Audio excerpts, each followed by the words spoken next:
Yes. Yes. Yes. The old G-Man is back, rampaging, destroying, smashing, bashing, slashing, blasting, crashing. Oh yeah, and we welcome him back to the forefront where he belongs, baby. What is going on? It's your boy Preston, Fat Samurai Guy, back again with another spoiler live video, hanging out with all you badasses, hanging out with Lady Phatblood. Oh yeah, we got to represent the G-Man. You got something to represent the G-Man? There you go. That's how you do it. But it's great to see all of you beautiful badasses. And if you're curious, we actually just got done reacting to the Godzilla X Kong trailer. So make sure you guys watch that and have fun and laugh along with us on that. But we ain't here to talk about that right now, baby. We're here to talk about Godzilla -1. And man, we're going to get into it a little bit. And we really, really wanted to see it one more time. We only got a chance to see this once. Yeah. We wanted to go see it today in 40X. Our first 40X experience. And we wanted to soak this movie in again to really dissect it for tonight's review, but we didn't get a chance to do that because life. Yeah. She's finally slowly recovering enough, poor thing. She's been down for the count all week, and thanks again for all of you badasses sending lovely comments, wishing her a quick recovery. Thank you. You guys are awesome. But hey, before we get started, who do we got in the house, baby? We got to do the roll call. Christopher, what's going on, man? Gary Lau, what is going down? Oh, yes. He wants to watch it again. Yeah. There we go. Punch, punch, punch. Yes. Hey, what is going on? Yes, good to see everyone here. Yeah. Oh, I know our Ultraman video. If you guys have never seen it, watch it. It's hysterical. You don't even need to know anything about the series. Just watch our review on a couple of the shows. It's hilarious. Oh my goodness. I'm glad you enjoyed Godzilla -1. Let's see. Here we go. Nuts for Kaiju in the house. There he is. We got some more certified badass channel members. Jake Hall. It's good to see you, my friend. Oh yeah. Who else we got up in the Heezy? Thanks again, everybody, for hanging out with us tonight. There we go. Jet Jaguar. Most enjoyable. There we go. El Brown Holio. Yes. Electric Doom in the house. What's going on? There she is. The Danish that is a lady. There she is. Good to see you. Yeah. Oh, yeah. It's great on in the house. J Skull in the house. More certified badass channel members. What is going down? Electric Doom again. Real music in the house. Yes, it's on the channel right now. Make sure you guys check it out. We just did a reaction to it. So, oh, he loves the hair. There you go. Yeah. Oh, shit. The sumo that be sexy is in the Heezy. Yes. Good to see everyone here. Jedi Grand. Oh, two of us. Oh, well, you are one of our favorites, Jedi Grand. Yes. Jonathan in the house. What's going on? Biting and fighting. Yeah, baby. Yeah. Matt in the house. What's going on? We got so many people. I can't click on everybody. We got to go ahead and get nothing to it but to do it to get to it. Sean Smith in the house. Gojira in the house. Good to see you. Everyone. Yes. But we really wanted to see this. And a lot of the Kaiju community members and Movie Dojo Army members are rubbing it in. You know, we saw it like 5 times already, you know. Like, God damn it. So we only got a chance to see it once. And thanks to all of our combined efforts, not just us, but, a lot of people in the States, wherever it's been released worldwide, this little movie that could has now made over $50 million. What's up? And all that's things what's considered, up. You have to remember that subtitled films in the States rarely get theatrical releases. Right. And that's right. For a movie like that to do as well as it has here, yeah. A kaiju film, a foreign subtitled movie to do that well just here in the States, because we're kind of poo-poo on that. Amazing. It's absolutely amazing. Yes. And our theater experience, with the exception of me going downhill quickly about an hour into the movie, was fantastic. We had the IMAX experience, which I think I mentioned this in our video. IMAX theaters are fairly large. They're pretty beefy. Yeah. And there was a nice, healthy crowd of kaiju nutcases there. Most of them sporting their shirts. It was nice to be surrounded with our people. And it was nice. There was a little bit of an applause in two parts of the movie, towards the end and at the very end, after the Godzilla -1 sequence appeared, and then the credits started to roll. A lot of the audience clapped. That's what's up. Love to see it. Yeah. Oh, we heard some sniffles too. There was some sniffles. There were some sniffles as well. Not coming from me. Yeah. I didn't. You had some garlic. It was garlic pizza. It was Kaiju Ninjas. It was Kaiju Ninjas. Oh, but it's good to see everyone. Kevin, what's going on? Kevin, are you sure you want to be here right now? It's spoilers. Yes. Kevin. Spoilers. Spoilers, man. Sorry. Yeah. Well, we love seeing you. I'm glad you're here, but still, we're going full spoilers, man. You don't want to be spoilers, so. But let's see here. Hold on. One second. Feels kind of off seeing as our natural colored hair. I know I had red hair forever, and you had all kinds of color. I was going all over the place for a while there. Yeah. Oh, but it's good to see everyone. Wesley, shout out to from Alaska there. That's right. That's good to see everyone. Yeah. 75 badasses watching right now. Thank you guys so much for the support. And for again, thank you for getting our out of the theater reaction video on Godzilla -1 over 16,000 views. Oh my goodness! Crazy. Thank you guys so much for the love and support. You guys are amazing. So our next goal is don't forget to subscribe if you're not subscribed. We're trying to get to 30,000 subscribers before the year is up. So now's the time to do it. We're there. We're at 28 right now. Let's get to 30,000 before the year is up. We appreciate all of you guys, man. All right. Sorry, Kevin. Bye. That's all right, brother. Good to see you, man. Yeah, you want to go in fresh, just like us. All right, man. Again, with our Out of the Theater reaction video, I was getting the Jaws vibes watching this movie. I was on the edge of my seat with the suspense building watching this movie. I felt like I was watching the feeling I got going into Jurassic Park for the first time. That feeling, I never thought I would feel that again. And this movie gave me that and absolutely more. So again, we only seen this movie once, so we might be all over the place, but we'll try to keep in order. We'll try to be I have the images here. I have some images that kind of help guide us and keep us in order. But go ahead and talk about the amazing beginning of the movie, man. So let's go. Okay. Again, I got into this movie having absolutely no idea what I was in for because I only saw the initial teaser. I watched nothing else. I wouldn't allow it to touch my eyes. I didn't even know that this was a period piece. I did not know that this was pre-54 Godzilla. I had no idea that this was just during the end of the war and post-war Japan. I knew nothing of this. So I was already kind of like, oh, it's kind of a prequel-ish. That's muddy. But I was already fascinated with the setup. And just from the first, and again, we're going to be coming back to this point a lot. This movie does so well in setting up characters and having so many different characters have arcs. And you're introduced to the main character, Koichi, and he's a pilot. You don't know exactly what kind of pilot at first, but then soon you glean that, he's a kamikaze pilot. And, he has a malfunction with his plane. He lands on, what is it? Hang on a second. He lands on this little island on Odo Island, which is the original island that Godzilla first appeared in 54's Gojira, right? Which was a nice little nod to, because we go back and watch 54 Godzilla. The old people know about the legend of Godzilla. This isn't like a new thing, but everybody's like, "Oh, what are you talking about? There's no such thing as Godzilla." And then Godzilla shows up and is like, "What's up, bitch?" So that was a nice little nod that Koichi. And he said that in the movie too.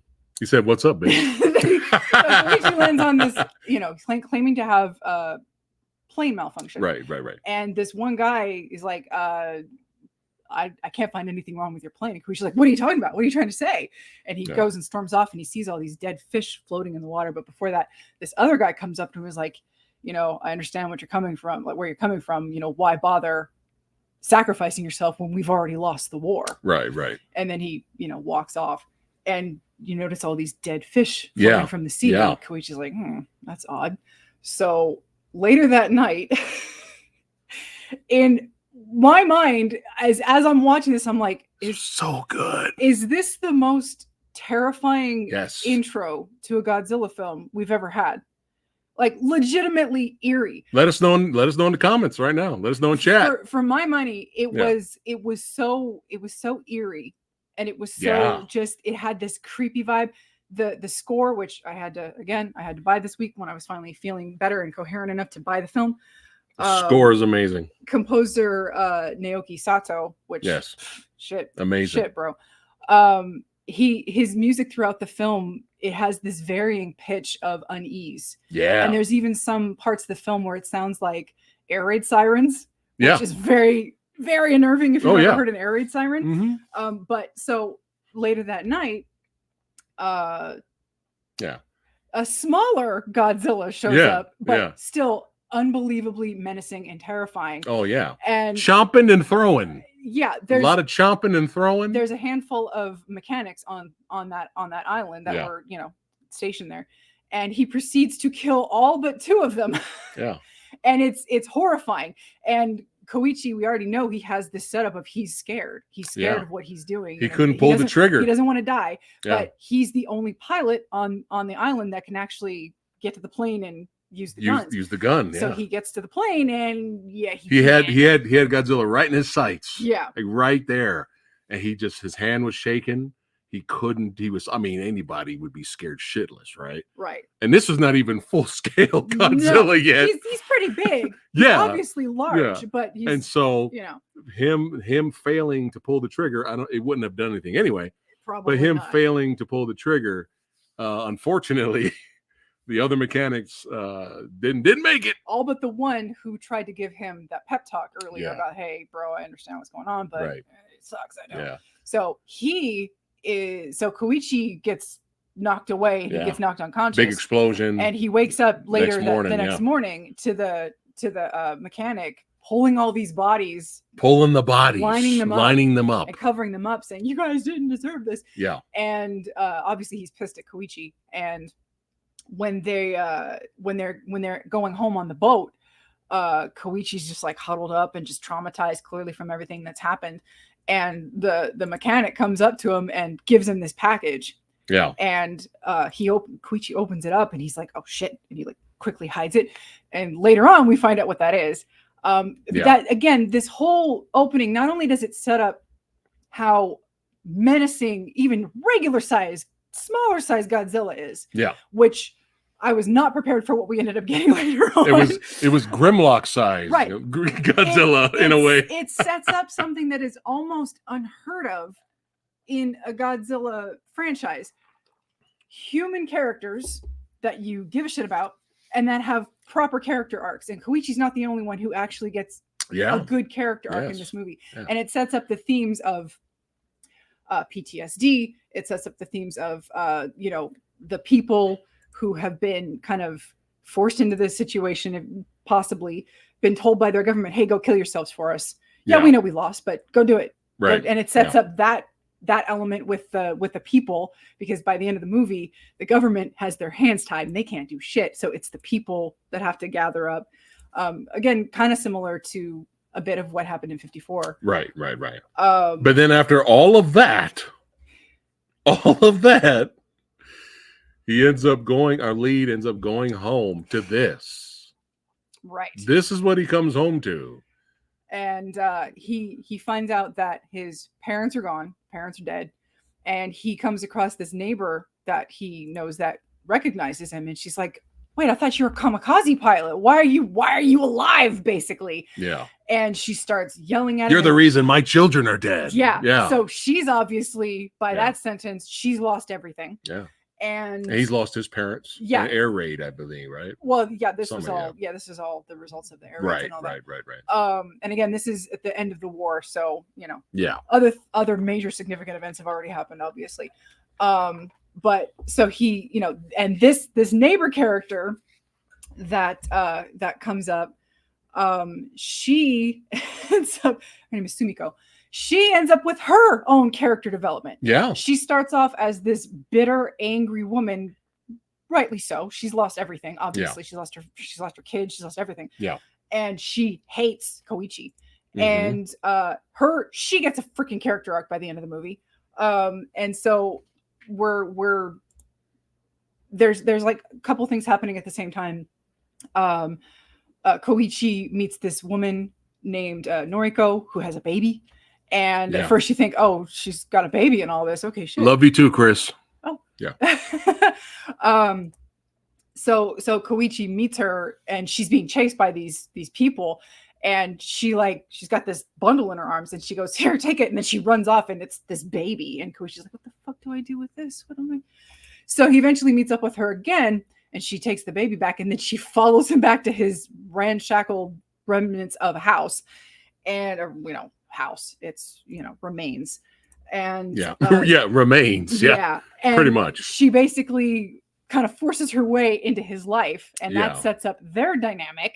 And they all have this whole interlocking thing going on. But in the meantime, we see how time is starting to pass and the experiments at Bikini Atoll happen. And you see the huge explosion. And all of a sudden you have this quick shot of the Godzilla getting his face ripped off in the explosion. And you're like, oh, shit, here we go. Yeah. Here we go. Really quickly here. Hold on. Hold on. Oh. Got to celebrate Certified Badass channel member John Bonnie. He's been a member of the channel. That's right. For 29 months. My goodness. Thank you so much, sir, for all your support. Have fun Tuesday. Yes. Yeah, man. Have fun, brother. Yeah. Good to see you there. Had to give him the shout out. That's right. Yeah. Love you guys. But yeah, she kind of realized, because she was like, hey, you didn't abandon the baby I gave you, and then once she realized he had a heart of gold, she was like, oh, okay, well, let's see if we can kind of at least get some shelter, which leads to them becoming in a way a family later. But again, another thing I like about this movie is that the military, right? The military, like everybody knows. I like that about the film. Like they know there's something out there. Yeah. There's some kind of giant sea monster. Right. Like they already know. It's not like it's a mystery. They're like, oh shit. And unfortunately, America, we can't intervene. Yeah, because they're scared of the Russians. Basically, it wasn't just that. Basically, after the war in real life, because of the treaties and everything that had to be signed, Japan had to demilitarize themselves. Yeah. So they had to send all of their wartime resources that they had left elsewhere. That's why it's a big deal when they find the plane at the end. Right. Basically, everything's just been because it's Japan. It was basically a shame on y'all. So get rid of your toys, more or less. And and of course the government did the whole thing where you get a couple of Godzilla films do this with commentary where the government's like, we can't tell the people, we don't want to cause panic. Yeah, it's common theme. Common themes are common. And but it was kind of like America was like, we wish you guys luck. Pretty much. We wish you luck and get your military ready. That's all we can do. We can't really intervene because of the Russians, but I kind of like that they kind of already knew that something was out there. They were allowed to get some of their battleships back, but in the meantime, Koichi takes a job as a minesweeper going out in the ocean, and there he meets a ragtag group of some of them are veterans, some of them are not. One of them is not. Yeah, and they all have their quirks. And what I really enjoyed about this film is that nobody in this film irritated me. Yeah. Not one person in this movie. And it's really shocking. There are moments like, I ended up rewatching a couple of movies after this in the franchise series. And even going back and watching my favorite, basically, of the Millennium era, GMK, as much as I love that movie and I still adore it, there are a couple of scenes where non-important human characters show up, do their reactions to, oh, it's a monster, it's a kaiju, and they're mugging for the camera and they're just being so ridiculously over the top that it's like, yeah, okay, you're taking the piss out of it, but it's fine because I don't care, because there are a lot of monsters in this movie and it's fun. This movie, in the best possible way, reeks of sincerity from everybody. Yes. From the shots that the director sets up, from the music, from the characters, the secondary characters, everybody is so goddamn sincere in this movie, and it's something that I think recently we've kind of lost that in cinema in America, especially.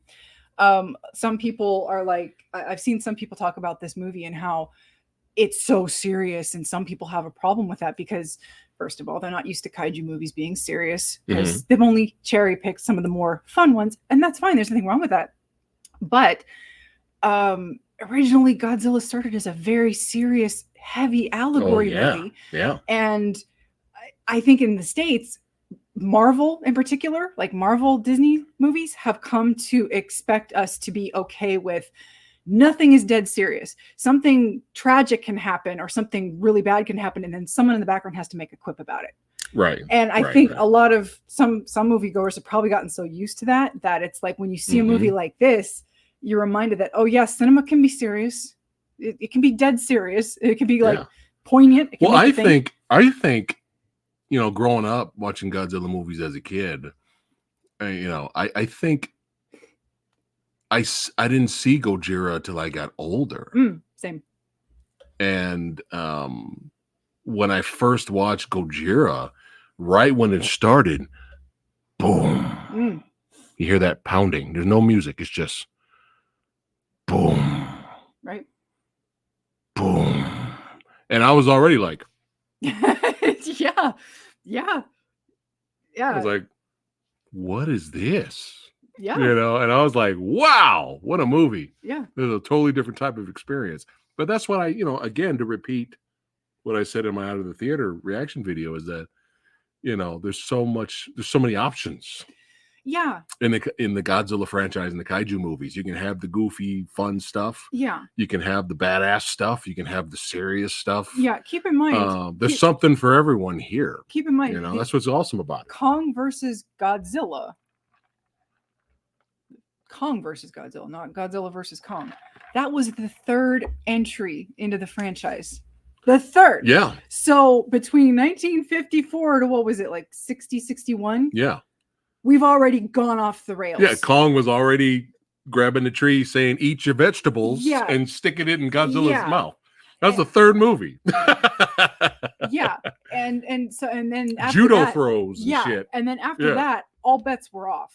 It was the Showa era is mostly remembered, I think, for its goofiness and its wackiness. Speaking of Showa era, segue. Yeah. Am I good or what?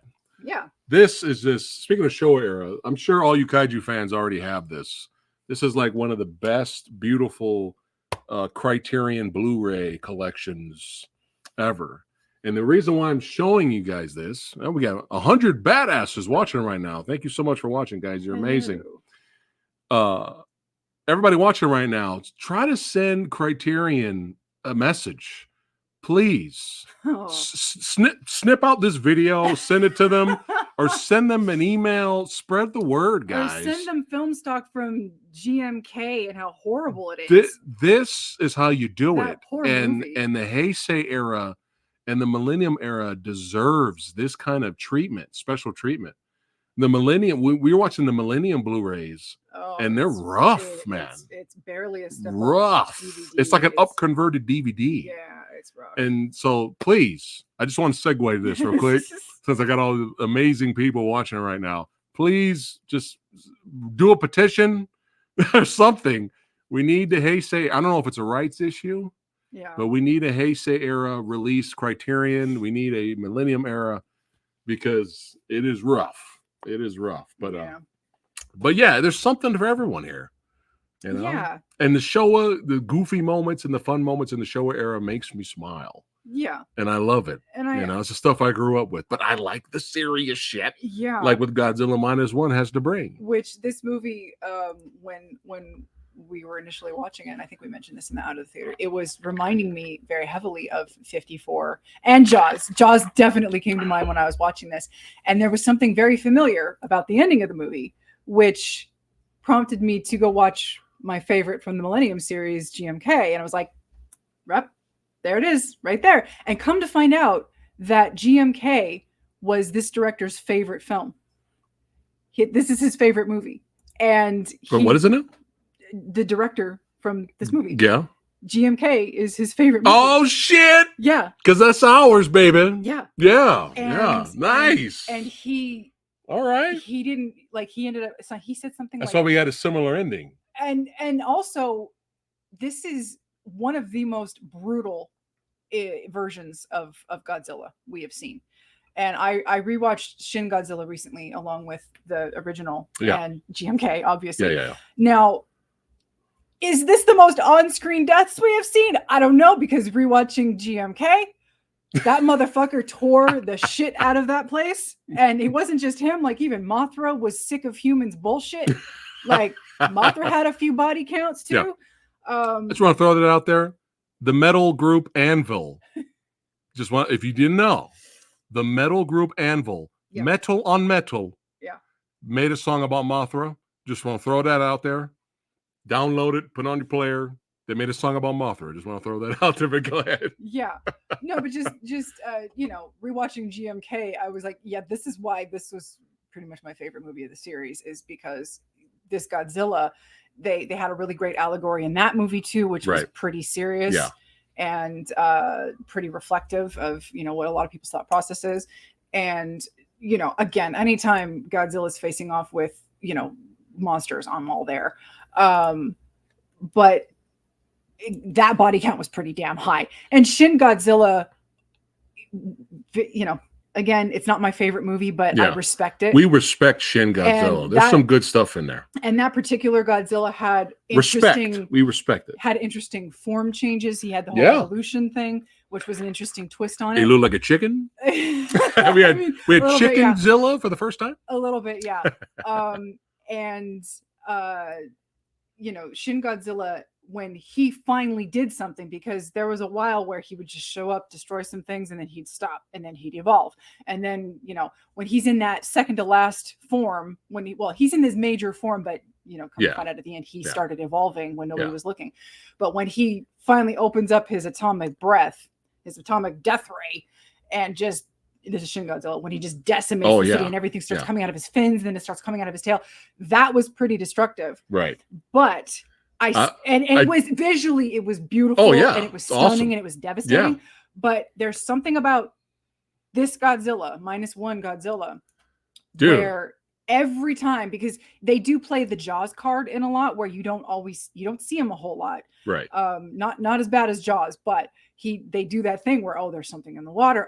The head's chasing us. There are the fins. And then, he'll show up every once in a while, destroy a massive. But when he shows up, it's like, holy shit. When he does show up and when he does do things, yes, it's devastating and it's impactful and you remember it. And the other thing about his breath being like more atomic and more devastating, that comes from GMK too. You remember the scene in GMK? GM motherfucking K, he's in son. the city and he goes and he does and you're focusing on these school kids. Right. And the teacher's like, kids, we have to evacuate, level 1 kaiju attack. Yeah. And all of a sudden they just see this flash and then they look out the window and it's this mushroom cloud. And you're like, oh shit, Godzilla went. Bro. We got a poster over here. We do. Oh, hold on. We got a super chat. Adam Evans, thank you so much for the super chat. Yes. Love you, brother. Yes. I absolutely love -1. I was not expecting an emotional roller coaster with a Godzilla film. Look at that. Mm-hmm. Yes. And that's what we got as well. Yeah. Right. Thank you so much, Adam. Right. Yeah, I love you. Let's see what else we got here. But you guys let us know. In Godzilla -1, is his blast the most powerful blast we've ever had? Let me know. Let us know in chat. It's like I know Shin's was pretty devastating, but he didn't. But this was just like he just didn't get to use it as much as this one did. And whenever he did, it was like, it was just fast. It was like fast death. You know what I mean? It was just like the shock waves. And then that scene, it was like a shotgun. That scene where it starts from the tail and then his dorsal fins start popping up and lighting up. I was like, that was fucking amazing. That was just like, I mean, little things that would happen in this movie that I wasn't expecting to catch me off guard when he's chasing the guys on the boat. Because again, they were sent out to go sweep for mines, and then they realize, oh shit, we're kind of bait until the main battle cruisers show up because they know something's out there. And the classic scene where they're being chased by. Oh, this was so good. But the killer puppy, Oh, this was so good because the suspense. I was on the edge of my seat. Right. The music was so unsettling. Yes. It was so unsettling. Absolutely. I mean, anybody be freaking out when you see this coming at you. I mean, look at this. Yes. Look at this. $15 million, guys. Yeah. Look at how good this looks for $15 million. And the director is allegedly saying he wishes it was that much.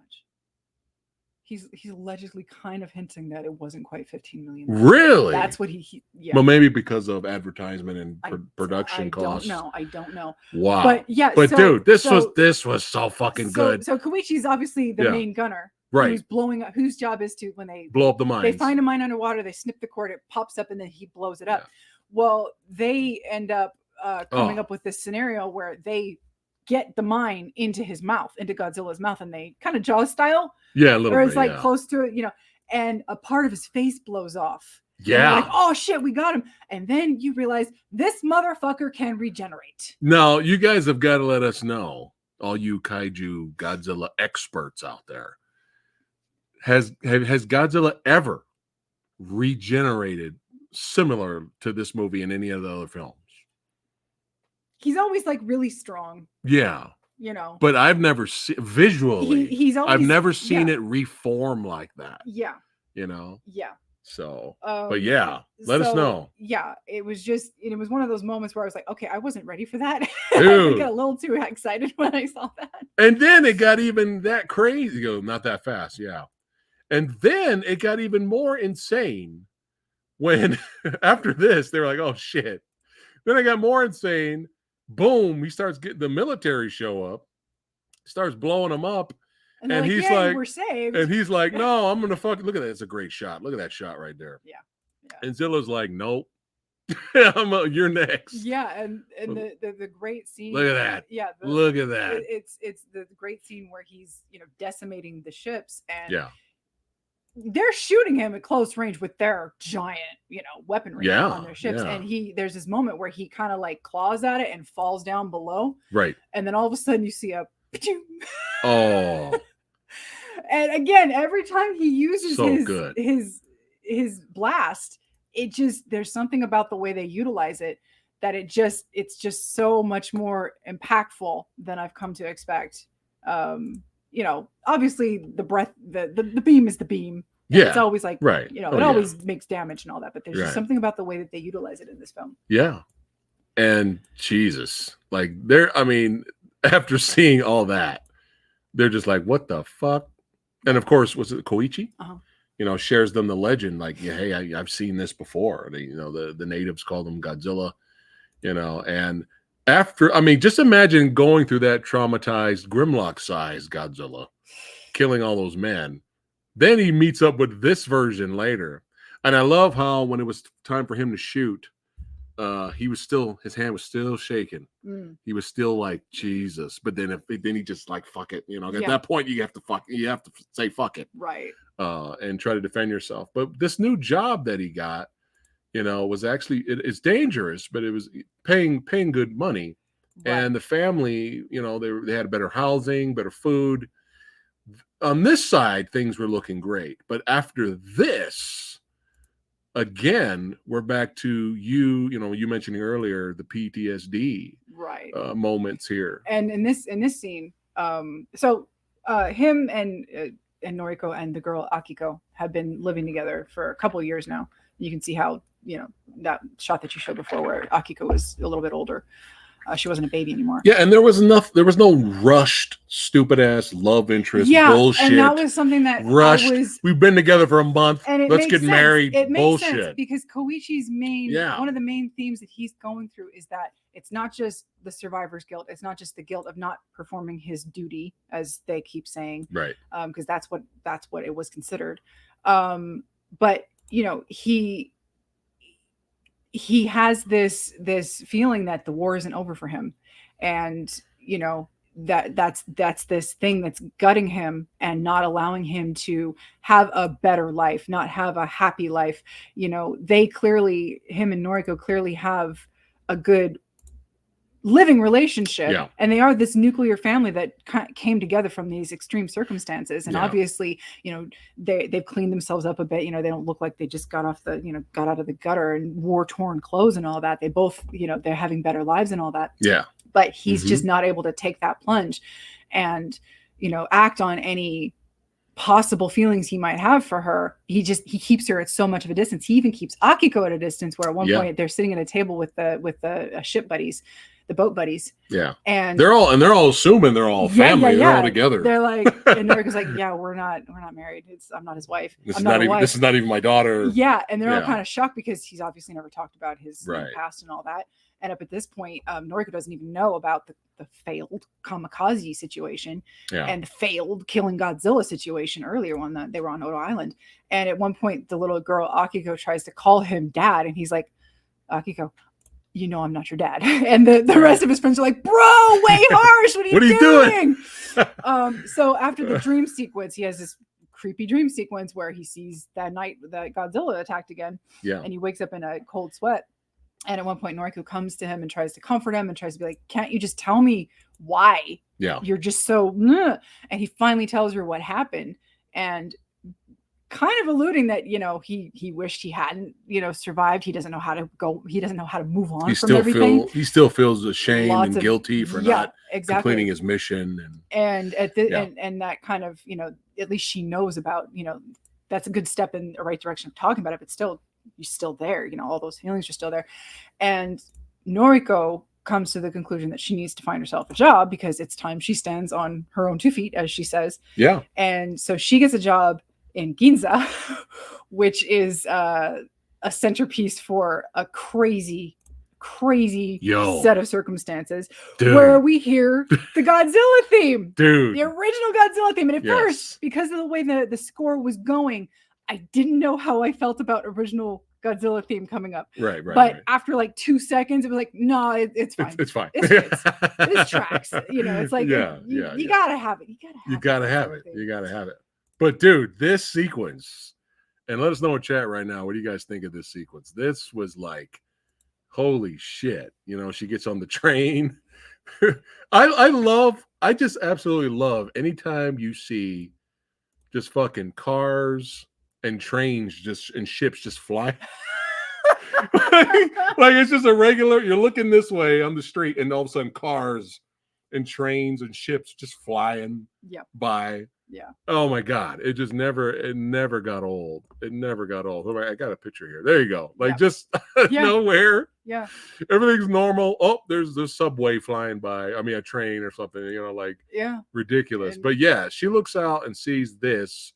We hear the classic theme song. Zilla's like, I'm about to fuck everybody up. Nobody's safe. Look at that shot. Oh, we are buying a fig.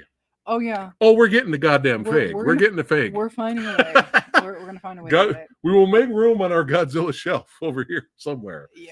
We're going to make some room. Yeah. But this, look at that. Look at that. That's like 100 people dead right there. Look at it. Stomped. Many people got stomped on. Just with the stomp. Just with the one stomp right there. Even when he was... Jibs. Even when he was smaller Godzilla on the island, he stepped on somebody. And the rest of him, he was just kind of like biting and throwing away like, ew, human. Bleh. You know, that's kind of what he was doing. He was like, that's not a fish. You know. Oh my, yeah, but trains flying, cars. I mean, just look at the destruction. Like this was insane. And here we got another homage. This is another reason. This is another reason we wanted to see this movie again. Yeah. Because I'm sure you guys let us know if we missed any other homages, because I'm sure there's hundreds of homages in here. Yeah. But we caught this one. But yeah, talk about this one. Yeah, here. This was fucking hysterical. Basically a slightly more exaggerated homage to a scene that happened in 54 Gojira, where a bunch of newscasters were watching Tokyo get decimated, and they were on like this broadcasting looking tower. And they're like, oh, this is the end, folks. He's coming for us, folks. And then Godzilla gets does the thing. And they're like, ah! So but funny. This movie was more exaggerated, I feel like. Like this scene was a little bit more exaggerated, but it was still great to see it. It was so fucking funny, though. Yeah. Even though this scene was terrifying, that scene with them was hilarious because you have this massive monster right in front of you, and they're like, he's getting closer. Will we survive? Will we survive? Stay tuned. No, like, share, and subscribe. It came out today. No, it came out today. Oh man, it was great. Oh, so good, so good. And we have some more homages here. Let's bite. He thinks it's some jerky. He thinks it's jerky. Metal jerky. Metal jerky, right? You gotta do some chomping now. You know, snap into a Slim Jim. Let's go. All right, and we have another little homage here with holding the train and the other half of it dangling. And obviously Noriko's in that train. Yeah, and in the meantime, Koichi knows that Godzilla is heading for the city. Yeah. And so he runs because at some point he did make a decision to try to move on and be happy. He didn't really say that out loud to anybody in particular, but he kind of was like, maybe I could be happy and maybe I could work this out and, you know, move on with my life. But then he realizes that, oh shit, going to Ginza, I gotta find her. And so in this chaos, Noriko survives the train attack. Right. But when she's walking away from the crowd, she's legitimately stunned. She's anybody confused. would. She's shell-shocked. Yeah, anybody would. And she looks behind her and it's like, oh shit, what am I supposed to do? There's this giant lumbering thing. And, you know, people are, you know, scrambling around her. And, you know, the probability of them meeting up with each other in these circumstances is unlikely, but I don't give a shit. I don't care. Yeah. I give you all the passes in the world for this film. And so they meet up and they're like, we got to get the hell out of here. And then the breath, man. And in a beautiful slow motion move after the, you know, obviously because with this Godzilla, it's the breath, the shockwave, and then the, you know, it's like multi-layered, this thing is. And when they realize the shockwave is coming at them in slow motion, Noriko's like, oh shit. And she pushes him into an alley so that he'll be protected from the blast. And then whoop, she gets hit. There she goes.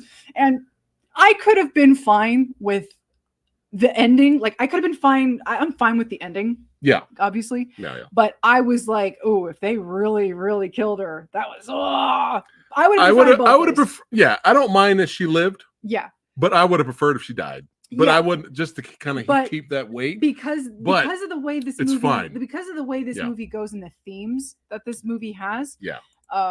Even, you know, again, even the mechanic comes back in all of this, and we'll talk about that in a minute. Yeah. It made sense why she survived. Yeah. And they had that odd little setup at the end with the, you know, the scar and the black thing kind of moving around in the scar. It was very odd. Yeah. We'll get to that. Let us know what you guys think is happening there when we get to it. Right. So him thinking that she's dead and the aftermath of the shockwave is passed so he can come out.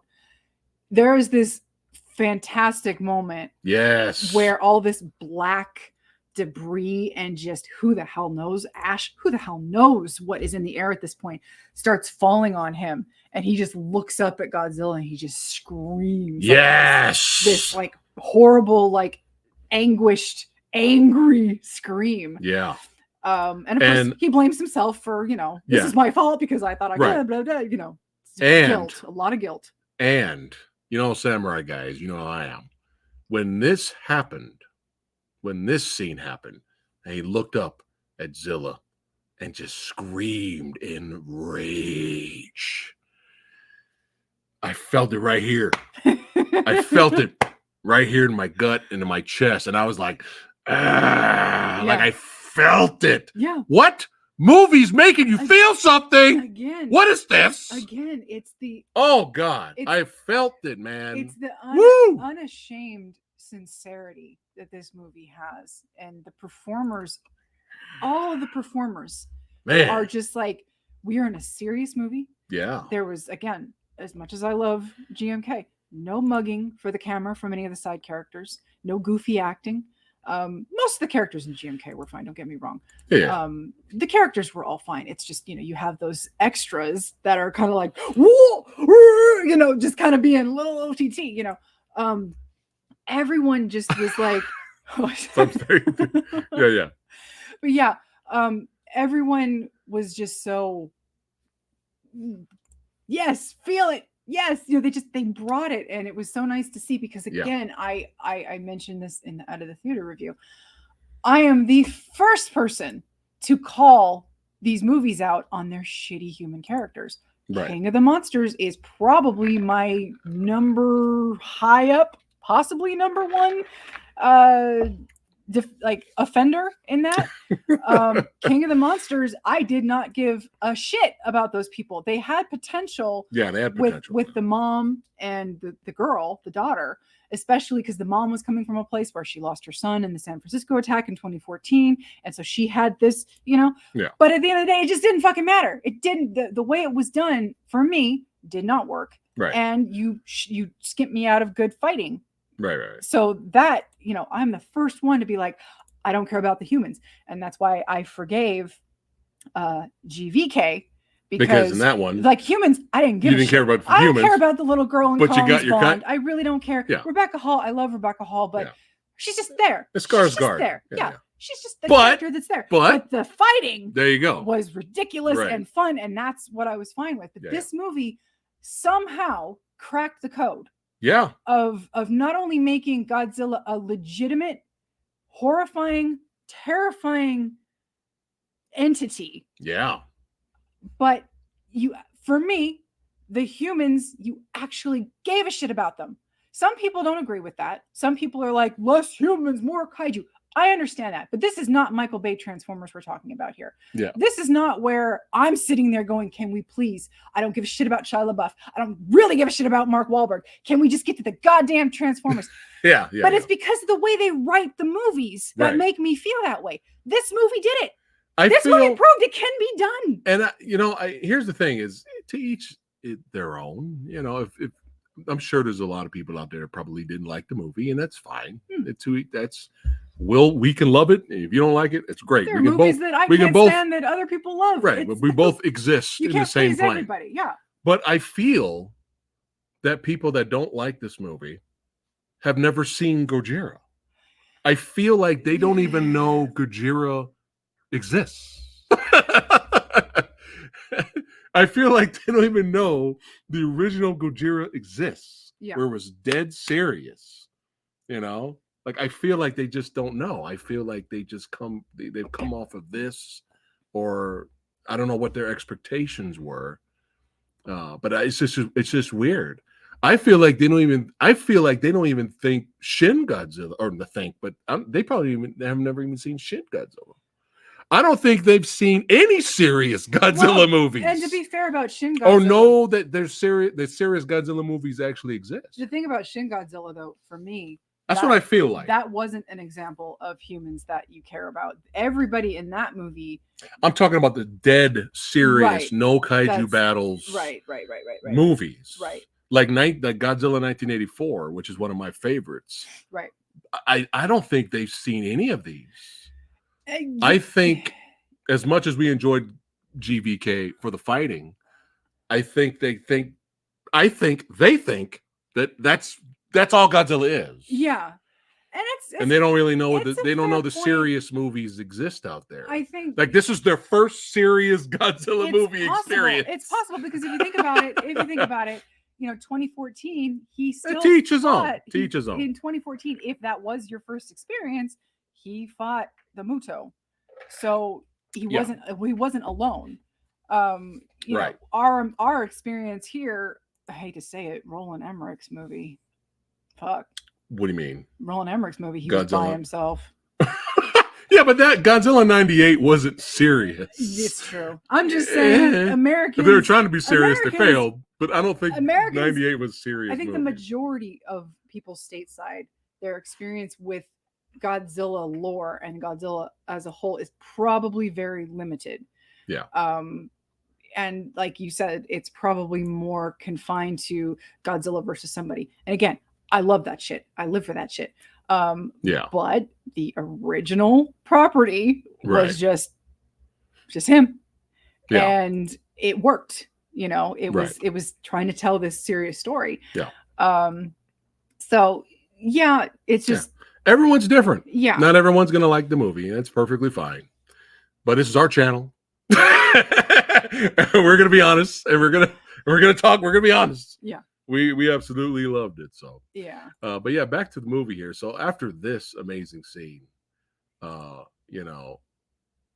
Oh, speaking of character development, at this point, because we've been with the nuclear family for a while, so when Koichi and Noriko bring home, are obviously found living together, and the neighbor who was cursing out Koichi comes by, and she's like, "What are you doing with that baby?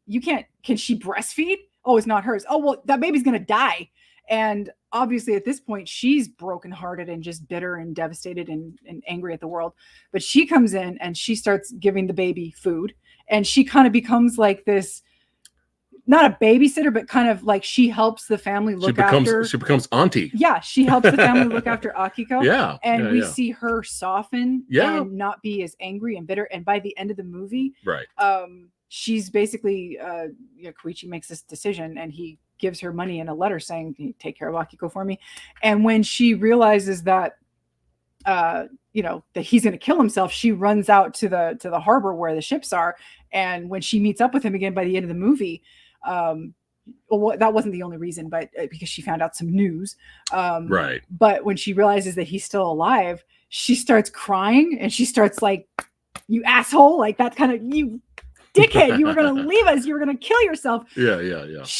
She had a complete 180 character turn where, but it was very organic and it flowed and it made sense. It was all these people that were hurt and traumatized, dealing with their own demons, trying to come together and live better. And again, when they're coming up with their plan to get Godzilla, which again reminded me of 54, they realize that they need the help of the mechanic from Odo Island that is really, really hating on, Koichi. Right. And when they meet up again, he beats the shit out of him. Yeah. Well, hold on one second. I miss several super chats here. Oh no. Let's see. Which one have I not clicked on yet? I got Adam, right? I think, yeah. All right. Jerry Davis, thank you so much for the super chat, my brother. Thank you. Best picture of the year. Amazing story. Godzilla's eyes were just wicked looking. And we'll get to that a little bit later with the white. It freaked me out. The most violent, rageful, and angry G since 54. Can't wait to see that is growing in Noriko and in the sequel. Yeah, we'll get to that in a second. But thank you so much for the super chat. Jay Skull, thank you so much, brother, for the super chat. There's an homage to the score from King Kong versus Godzilla. Oh, look at that. I think it's in the last scene in the ocean. Oh, interesting. Okay. All right. Nice. Thank you guys so much for that. Appreciate that. But I'm catching up to you guys. Catching up. If you guys are wondering, we did react to the Godzilla X Kong trailer. It's on the channel right now. So make sure you guys check it out. We do talk about that. We give our honest thoughts about it. All right. But yeah, now after the blast here, after this, it's like, okay, we're in -1 category now. We're trying to rebuild. God damn it. Yeah, they were actually doing well. And God damn it, we're going backwards. A couple years had passed, and the rebuilding was going pretty well. But but now said, "No, on my watch, bitch." Yeah, now they're like, okay, we got to do something. We need volunteers. Our boy on the left here, who's one of Koichi's buddies. He was a naval commander, correct, or something like that. He, I forgot what his. Well, I think he's like a scientist, right? But one of them is like an ex-naval commander. The captain, probably the captain. Yeah, I think so. Yeah, he comes up with this plan. They need volunteers because the government again is not going to intervene. We have a great scene of them coming together, and some of them walk. They're like, "Hey, man, we already been through the war. We don't need to." Go out there and do this, but I mean, what else are you gonna do, right? Yeah. But yeah, our boy here gets beat down after he kind of baited him. He sent him an angry letter. He said everything that happened at the island to the crew. Yeah, everything was his fault. The mechanic's fault. And the mechanic's like, "What the fuck, man?" And he's like, "I had to do it because I needed you to come here because I couldn't find you otherwise." Yeah, it worked. So they find this plane that was experimental, and they managed to keep one in a hangar. But it needs renovations, and we're gonna. I tried to find a picture of that for tonight, but I couldn't find it. So they get the mechanic involved, and of course the mechanic's like, "Fuck you! This is not. I'm not doing this." But he eventually comes around and they all start, working together. Now, Koichi, the original plan is to arm the plane with heavy armaments to kind of be like this side distraction and do what he needs to do so that the warship can come in.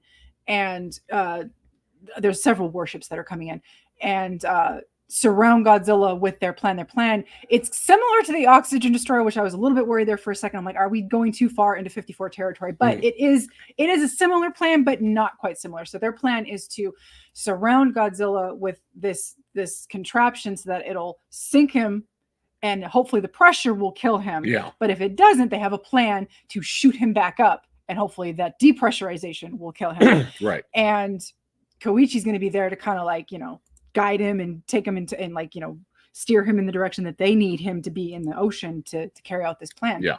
But Koichi tells the mechanic, yeah, I'm finally going to do it. I need you to arm this thing to the teeth and I'm going to ram this thing down Godzilla's mouth. So his idea is that, no, I'm finally going to fucking do this. I'm just going to be the kamikaze pilot that I should have been in the war and take this heavily armed,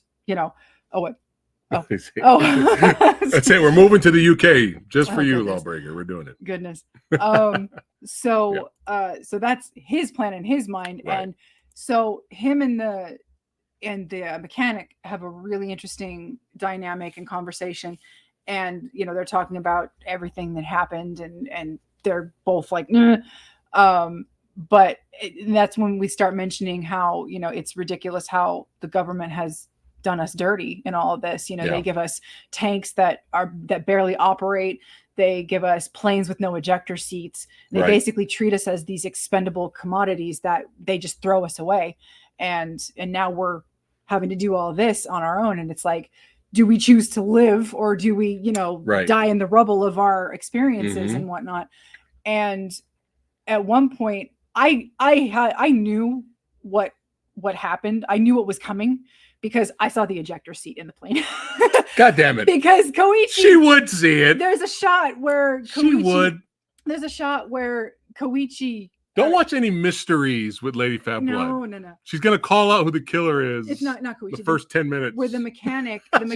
She's good like that. He's doing like these last, to find who needs inspections on the plane and everything. Yeah. The mechanic looks in the cockpit and there's this like kind of prolonged shot where he's looking at the seat. Okay. And I'm like, they have an ejector seat in it. But then they kept that as a surprise for the end of the film. Oh, okay. Okay. Well, they didn't want to like. I was surprised because I thought he was gonna they had finally go kamikaze. Him and Koichi had that conversation. It's like, do we choose to just live and forge ahead? Right. And so Koichi had this decision he had to make, and the movie kind of sets it up that he expects to die. But you find out, given the chance, he decides to live for Akiko. Yeah. For the little girl. And the mechanic actually tells him to live. Yeah. He says you live. There's a lot of themes of this, choosing to live. Huge burden came off of him. Yeah. You could tell. Again, the development, the giving a shit, it can be done. Yeah. So, Yeah. Now we have our finale. Yes, go ahead. A great finale. Great finale. I really enjoyed it. But man, I mean, and our boy, or actually, let me see, go back up here. The guy, the character that they kept telling, fuck off, you're too young. You didn't even fight in the war. They were doing it to protect him. Yeah. They even have this speech when they walk away. They're like, you are our future. Yeah. Do something with it. Yeah. And he wants to fight. He wants to fight, Yeah. But he ends up showing up with a whole bunch of tugboats and all that because to save the day, help save the day. The ships don't have the power to pull Godzilla back up to the surface because they had this goofy plan where this giant inflatable set of things would raise Godzilla back up, but Godzilla destroyed it. He ate it. Godzilla, like halfway back up, Godzilla was like, "Oh, a floaty." He was like, "Oh, a rubber ducky." He just destroyed it, and so he was stuck down. Do that again. Ow. That's it. Ow. Somebody take that audio and put it over Godzilla's bites and send us a video that will play it. No, somebody will do it. But yeah, here he is. The actor on the right, in the middle, in the front there. That's him. That's the wait, is that no? That's Koichi. No, he's in the back. Okay. I think he's in the back there. Okay. He's somewhere on the ship. But yeah, he shows up to help save the day. Yeah, so a bunch of the tugboats proves his worth, fishing. and they're happy to see them. Yeah, see him too. Yeah, because they were trying to pull Godzilla up, and they couldn't do it because he was too damn heavy. So everybody kind of, again, this is about people pulling together in dire circumstances. Great message. Love to see it. And so they finally get him back up to the surface, but there was that one moment where he was about to do the atomic breath under the water, and then he just stops because he was about to do the breath, and then he got pulled under. Yeah, he kind of like mid, and then it just like goes quiet. Yeah, again, because of the pressure. Like that was just like, Thank you, Beefy McWhat now. Thank you for the super sticker, brother. You're awesome, man. Thank you so much. A floaty. Yeah, wise guy, eh? Yeah. But yeah, great finale, great music, great suspense building.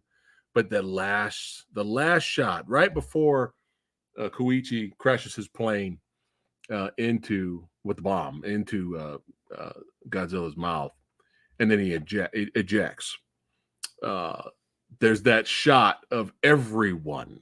Everyone's like, well, because he charges up again. Well, we tried. Yeah, and you can see everyone just like his mouth is aimed right at the main. Yeah, and it's just like, oh well, that's it. Yeah, we tried. See you in the next life.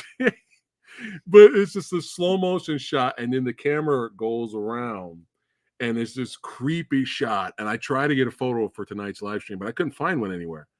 But Godzilla's like this close to letting out the blast, and he's just like this, and his eyes are dead white, like right between. I want that on a shirt. GMK style. Thank you. I want that on a shirt. Okay. Yeah. That's gonna be my Facebook cover photo if I can find it. If you guys send me that Facebook or Instagram, send me that picture if you can find it. I'll post that. But yeah, I was like, God, when I saw that, because I wasn't expecting that. I was like, yeah, that's fucking metal. Right. And then right before he blasts, Koichi crashes his plane, big explosion. They take him out. You don't see him eject at first. Yeah. So you're like, oh, did he do it? And he starts like melting / it was a combination because he was already fucked up because of the pressure. Yeah. He was already like, he almost looked zombified a little bit. Yeah.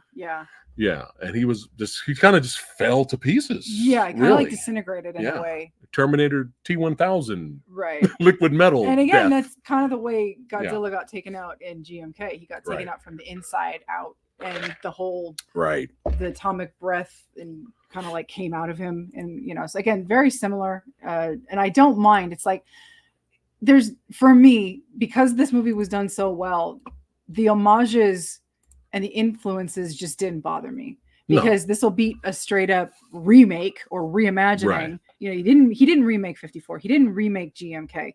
Right. He didn't, do all these things. He just took things that he loved and kind of incorporated it into its own brand new thing. And because it was done so well, I loved it. But it was done so well in a way that the homages made us do that. The homages made us smile. Yeah, they weren't member berries. They weren't like, member? They weren't member. Remember, you motherfucker. That's what it is. Remember all the things that you loved growing up? Well, fuck you. You're a man-child who lives in his basement and still lives with his parents. Yeah. And we're going to shit on you for loving what you loved as a kid. Yeah. Still loving it now. Yeah. It wasn't like that. It wasn't like that. It's like, oh, remember this guy? Yeah, you loved him, right? It wasn't like that. It wasn't like that at all. Yeah. Remember? No, it was none of that. It made us smile, made us happy. Yeah. And it was you can tribute, you can homage stuff. There's nothing wrong with it if you do it right. Yeah. But yeah, they take him out. He goes back home, meets up with Akiko. There's a funeral they had a funeral, didn't they? It was like a service at the house for Call's death earlier. Her right? photo was up. That was earlier. Yeah, the photo was up and all that. But then, the neighbor comes up and is like, yeah, guess what? And so there's the shot where he's running into the hospital, running up the stairs. And I'm like, oh, well, that kind of sucks. But at the same time, I was having so much, I wish she died. But again, this was him. I didn't mind it. I didn't mind that she lived. Kind of like the whole following the themes of him choosing to live, right, and getting to live with this person that they clearly not necessarily romantically loved each other, but deeply cared. You live with somebody for so long and you survive all that. Great line. As soon as he goes into the room, and the very first thing she says to him is, "Your war finally over?" Yeah. And he's like just bawling his eyes out, of course. And then you get that pan into her neck. It's subtle, but you see it. And I know a lot of people are saying radiation poisoning, which was what I initially thought. But again, so where's that going to lead to? It looked like this bizarre black thing was moving. Again, it could have been the headache talking. Could have been the headache talking for him. Poor thing. Yeah. Was the black thing on her that everyone's saying in chat right now that it was radiation poisoning? Yeah. Did it move? Where do you guys think that will go? I mean, I don't know. Like where? Yeah.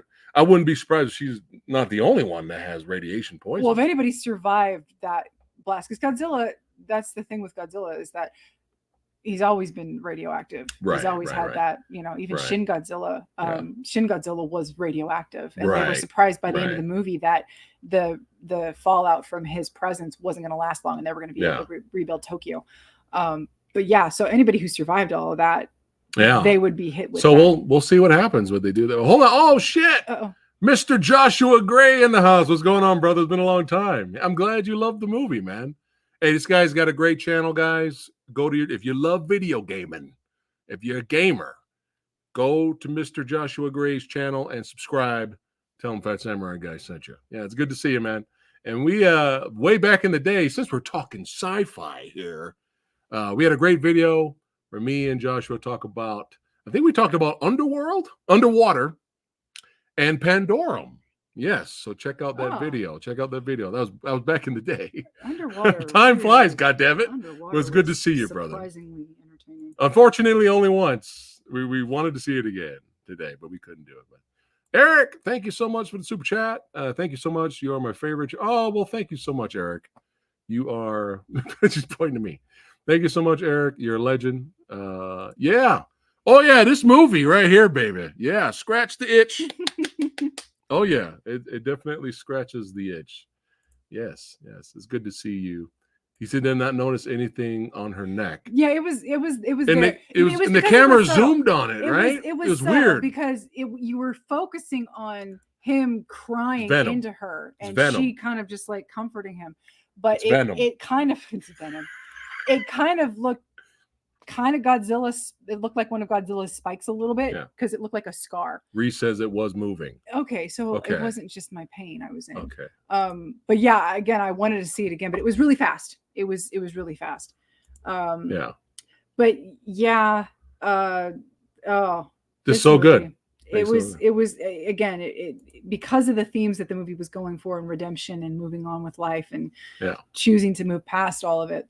I was fine with her surviving. Yeah. It was very impactful. She may not survive by the sequel. Exactly. So it was very impactful when you thought she died. It was a good motivator. This was another good scene too. The speech. Right. That was a great scene. Yeah. Yeah. And again, what this movie managed to accomplish on such a low budget. Yeah. Oh, yeah. Go ahead. Beefy, you got another super sticker, or is this the same one? Thank you, Beefy. Thank you so much, brother. Yeah. Speaking of the low budget, Kevin, shout out to Kevin. He'll probably watch this video later after he sees the movie. Yeah. Kevin sent me this, and I think you guys will laugh at it. You guys ready for this? $15 million for it.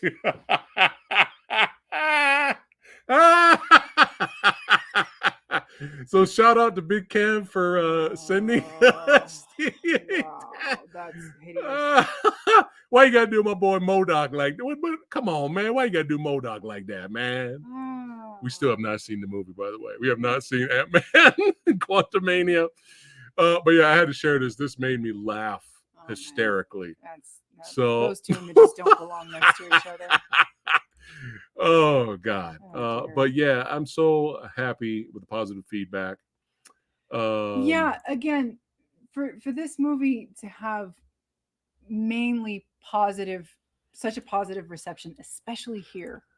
Okay. Yeah, it's like surprising. Worldwide. It seems like because I don't mean to get like too crazy in the tinfoil hat talk here, but other countries, not on our continent, seems like they can accept other cinema much easier because you guys have these multiple countries. Well, I have a good example. You just have you have more culture over there. We are confined. We are like landlocked in between two, great countries, but we're exposed to Canadian and Mexican stuff. That's what we get here. Right. We don't get all these other, and we're very cloistered in what we're exposed to. Well, here's a good example. You know what I'm saying? It's like, oh, thank you so much, brother. Thank you so much for the super chat and supporting the channel, man. Love you. But here's a good example. I always use this. Crouching Tiger, Hidden Dragon. Yeah. When that came out over here. Yeah. It had the production value, the big budget production value. It had the characters. It had the story. Yeah. And we've not seen anything like that. People flying around. Right. And bouncing off of leaves. To us, it was a big deal. Right. I've seen stuff like that before I saw Crouching Tiger. But remember, to us, it was a big deal. But to China, it was a Tuesday. Yeah, it wasn't even I don't think that movie was number one over there. Yeah, it just wasn't. Yeah. It's like, well, we've seen this before. We've seen this since. We're the bang, bang, hammer on the nail. Yeah, it's just not, it's not something that we tend to be exposed to. I can't tell you how many people in the States, people I personally know that are like, I will not read subtitles in a film. Right. And you go and you watch, again, I hate to say it, I hate to drill it in, but when those movies come here, when they're dubbed, they make it seem like the movie is bad just by virtue of the bad voiceover acting. Got another great example. Okay. Right? I went to go see Rumble in the Bronx when it came out in theater. Right. Okay? Right. The dubbing in Rumble in the Bronx is atrocious. Right. It's fun hearing Jackie Chan sound like Jackie Chan. Right. But the dubbing in Rumble in the Bronx is bad. Right. So I heard multiple people next to me throughout the movie going, "Oh my God, this acting is horrible." No. Yeah. The English dubbing is bad. Now, there are some cases where there's great English dubbing. It's rare. Or there's English dubbing out there from the old school era where it's so bad it's good. Yeah. And it's hilarious. Yeah. Yeah. And you get entertainment out of there. Right. But yeah, it is what it is. So yeah, and so because a lot of people here aren't willing, and again, I understand it's when you're not used to reading and watching the movie, there is a way you have to do it. Like especially when we were watching it in IMAX, you were literally having to do this and then this and then this, but it's a matter of reading, remembering what they said, and then watching the film. You have to train your brain to do it. I understand not everybody wants to do it. I get it. There are times where I'm too tired and I can't watch a subtitled movie because you have to don't watch subtitled movies when you're tired. You have to pay you have to pay extra attention. Okay. I understand that. Yeah. But we miss out on so much great cinema that exists outside of our little pocket of the world because of it. And so what do? We get shitty remakes. We get Old Boy. The American Old Boy. There was no American Old Boy movie. I don't know what you're talking about. But that's, it's like for a movie that didn't get a dub that came here. And, I think Godzilla 2000. They'll probably dub this movie for like the Blu-ray. I don't know because I don't know if Shin Godzilla had a dub. Oh, I don't know if they had a dub. But I think when Godzilla 2000. We tried to see this movie, Josh, but we couldn't. But we tried to see that this weekend, but we couldn't see it. Yeah. We'll check it out in the future for sure, though. But any movie that's come here before that got released to the theater, Godzilla 2000, when it came to the theater, it actually had a limited run in the States, I think. That was English dubbed. There's no way 23 years ago, 22 years ago, whatever, that movie was here subtitled. Yeah. It just doesn't happen. But for this movie to resonate so well with people, because, it's not everybody, but I think a fair amount of us are tired of the cookie cutter, constantly having to quip. Everything's, this and that. Everything has a direction that they want you to see. Yeah. I think a lot of us are tired of that kind of cinema. And, some people call it superhero fatigue. Fair enough. But I think it's bad movie fatigue. Exactly.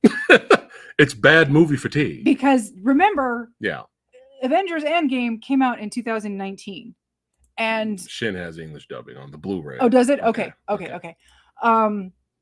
I just chose to ignore it, I suppose. Smart.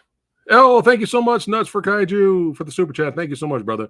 Toho proved that great acting and storytelling will trump CGI and the cheese fest. Yeah. The Legendary seems to focus on. Yeah. GPK was fun, but -1 is great. Yeah. Well said, Nuts for Kaiju. Yeah. Well said. Yeah. And that's just what it boils down to. It's just some people are willing to sit through the dub in the movies, but it's unfortunate that that's your exposure, because again, a lot of people, they see the dub and they're like, oh, the acting was so bad, and then they just dismiss a great film. Exactly. And it's sad. Like when we watched Squid Game. I know some people. Yeah. Squid Game, the dubbing is not good. But I know some. This is gonna blow your mind. I've known some people that I recommended The Raid to. They watched The Raid dubbed because they don't like subtitles. Yeah. They were like, man, that acting was so bad, I turned the movie off. I didn't even, like 10 minutes, I turned the movie off. Yeah. So there you go. Yeah. It's good night, Jake. Good to see you, brother. Yeah. Yeah. So we got another super chat. Oh, thank you so much, Adam. Another super chat. Nice. I was surprised on how full the theater was. Yes, like you mentioned, for an IMAX screening. Yeah, we went. Oh, by the way, we walked in too early in our IMAX, and guess what was playing? The Beyonce concert movie. There were like 3 dudes in there. 3 people were in the IMAX theater. I was like, oh God, oh no. Yeah. So yeah, just wanted to mention that. Yeah. Yeah. So. But yeah, Godzilla had a really good turnout, for an afternoon, and a lot of them ended up staying. Some of them got their passes to come back later, because if you saw our out of the theater video, we got kicked out because some idiot pulled the fire alarm, and there was this period where we were kind of sitting there and we didn't know if we were going to get let back in, because we were sitting there for a while. Our showtime was at 3:30. The trailers had started, and the second trailer started, we got kicked out, and we're like, well, it took a while for the fire department to get there, for them to sweep the place, make sure everything was okay. Right. And they started handing out. They just came out and started handing people tickets. There's a lot of people. It was a Sunday. Yeah. And but we got up there. They were handing out the IMAX passes just as we walked up, and there was another guy that was in this really amazing Godzilla shirt, who asked the manager of the place, hey, are we going to get to go back in? Because they were saying certain show times you got to get a pass and leave. Certain times, if your show started at 4 p.m. or later, you can come back in. But ours was at 3:30, right? And so we were like, oh, well, so we got lucky. Yeah. So some of the fans that were there probably got the pass early, but most of them came back. And again, for us being kicked out for a false alarm, we got a really good crowd in there. It was a nice beefy crowd. Yeah, nice and beefy. Yes. But yeah, again, so happy of the love that this is getting. Hold on, let me remove the banner here. There you go. Look at that. Look at that. Godzilla -1 has become the highest rated blockbuster film of 2023. Yeah. I'm so happy that it's getting all the honor and joys. What am I talking about? I think we've been talking for too long. Praise. There we go. Oh yeah, and she got the soundtrack right away. Sorry. Yeah. All right. Is there anything else before we rate this movie? Is there anything else we missed? Not too shabby of a spoiler review. Only seen the movie one time, I might say. I think we covered majority of what we could. Yeah. Just especially you being sick all week. God. So. Yeah, I'm so happy that the movie has found an audience. I'm happy that for the most part, people are being kind to it, and deservedly so. I think, knowing, having seen as many kaiju movies as we've seen, how bad they can get, how great they can get. Yeah. And for any genre. Yeah. Martial arts, action, horror. There's garbage, and then there's good, there's average, and there's great. Yeah. And for people to be able to go to a foreign subtitled film and come out, and then not necessarily just Godzilla fans. Most of us, obviously, we're rabid, crazy people. But for people to come in and be like, yes, this is a legitimately good film. Yeah. I'm happy. I'm so happy that this movie is making money.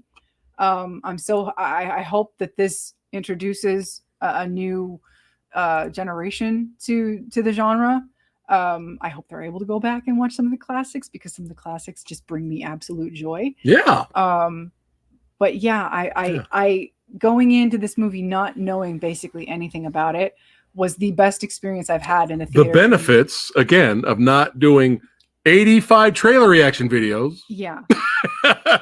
Yeah. But yeah. Just knowing that the movie did well. You got a little misty-eyed. I did. I felt the rage. I was so happy. I was happy too. Man. I was just so happy. So good. And just like, I can't believe that this movie is this good. I did get a little stoic tear. Yeah. But yeah. And many people are saying this is not only a great Godzilla movie. This is a great movie. Yep. There you go. There you go. Yep. So what are you giving? What are you rating Godzilla -1? This is a review vid. Well, keeping in mind that I promised a completely 100% biased review. Keeping in mind that I am unashamedly gushing over this movie. Yeah. It gets an A with all the pluses. There you go. All the pluses. A+ from Lady Phat. That's right. And boom! PhatSamuraiGuy is giving it an A+ as well. A+ for the both of us. From the both of us. I can speak the English, I think, sometimes. But yeah, A+. Again, a movie. We knew it was coming out at some point, and then it just really just kicked our asses in the theater. And all the producers and filmmakers that I know, they got a chance to see it earlier. You know, they were already, without showing, telling any spoilers, they were already like, oh my God, we got an early screening way before the movie was released. 2 weeks in advance. Yeah. And they were like, holy shit, this was like amazing. Yeah. And even though hearing all of that, I was like happy. I was like, oh man, they liked it, and we're probably in good hands. Mm-hmm. We're probably going to like the film. Even hearing all of that, still went in to see it and was still blown away. And I was not expecting it to be that good. I expected it to be good, but not that good, to where you actually give a shit of what's happening when the big G man is not on screen. Mm-hmm. And then when he's on screen, baby, oh man, hit, strip, and rip, run for your life, because the G man's coming. And the destruction, the terror, the feel, the excitement, the fear, the excitement, it's all there. This movie has all of it. And there's room for the goofy. There's room for the nonsense, the hot nonsense. Mm-hmm. There's room. Yeah. Again, this genre, you can have it all. You can have your goofy, hilarious kaiju movies. You can have your badass kaiju movies. You can have your serious, thought-provoking movies. But, there's something for everyone here. But it's got to be entertaining. It's got to still be good in a way. There's got to be something in that movie to be like, all right, that was awesome. I like it. So yeah, when I rewatched Shin Godzilla, right, when I was conscious again this last week, one of the things that I confirmed in my original watching of Shin Godzilla was that I understood the message of the movie, and right. I loved everything that Godzilla did. I was like, yes, nice, very menacing and savage. But I feel like the movie could have been a little bit shorter, because the message was hammered into your head for so long that after 2 hours, you're like, I get it. I understand what you're saying, movie, but I've seen Godzilla like 3 whole times on screen, and these humans are not doing it for me. Right. A bunch of talking heads talking about how, indecisive and how shitty we are as a ruling governing, entity. Yeah. I understand what you're saying, but okay, you're dragging me. And again, that's what I say. It's like, if you don't have a lot of Godzilla in the film, you have to have balance, characters and story to back it up. And the story in Shin Godzilla was perfectly fine. I just think they could have shaved it a little bit. About 20 minutes. I didn't get that with -1. No, I didn't get that at all. Anytime I was actually like about, I don't know, maybe halfway through the movie when I realized, Godzilla is not on screen right now, and I actually care what's going on. And it's rare. It's a rare thing. Oh, hold on. Beefy, did I hear my name? Yes. We said Beefy earlier. Yeah. Thanks again, brother. And there's one more here. Hold on. Let me catch up to you guys. Interesting.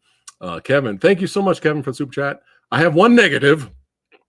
Toho had made such an amazing film, not just a Godzilla movie. They have set the bar high, maybe too high for what is to come next. It's a possibility. Yeah, it is a possibility. Well, we're already seeing it now. Oh, thank you, King. Good to see you, brother. There are. I think it's already happened, Kevin, because like that's why I said what I said. There's room for every type of kaiju movie. So hopefully, Godzilla X Kong. Again, watch our trailer reaction. We'll give our thoughts on it. Right, make sure you watch the trailer reaction. The video is up on the channel right now. Hopefully, it's fun and entertaining. That's all we would want from a movie like that. We're not going to go into Godzilla X Kong expecting Godzilla -1. No.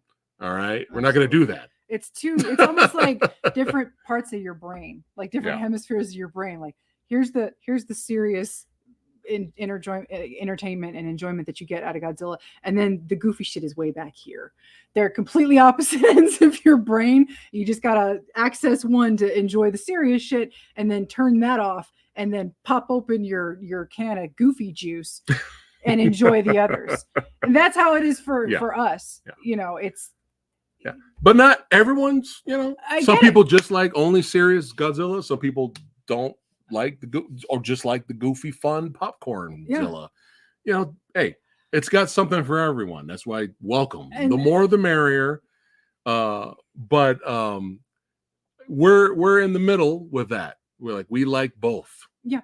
We love the serious, almost horror movie vibe. Yeah. With the social commentary with Godzilla -1. We love that shit. And then we love when Godzilla was holding up Hedorah's balls. Holding Hedorah's balls after he beats Hedorah, the smog monster. Yep. And he's holding his balls like this. I'm holding his balls. This are my trophy. Yep. Earlier, I flew. Mm-hmm. I did my breath and I flew. Mm-hmm. We're perfectly fine with that. He flies now. Yes. Perfectly fine with that. Yeah. We laugh, we get a chuckle, it makes us smile, we love it. But then we love Godzilla -1 as well. So we love both. Not everyone's like us. Yeah, Ghidorah, the three-headed. But it's got to be fun. It's got to be entertaining. Yeah. There's got to be something in there that we gravitate towards. Yeah. So Ghidorah, the three-headed monster, is my favorite from the Showa era. Yeah. It's just because I went into it in a video a couple years ago. Oh, it's probably his eggs, or some people thought it was his eyeballs. It didn't look like eggs. But we just like having fun, and we like saying it's his balls. Yeah. It's just, I mean, one of the most iconic gifs you'll find out there is from Godzilla versus Megalon. Godzilla doing the tail scoot. There you go, the infamous drop kick. Yes, I mean, yes, it just brings a smile to our faces. Jet Jaguar. Yeah. I mean, we punch. Yeah, I can't help it. Yeah, the space. I can't help it. The space dance, a happy moment. So,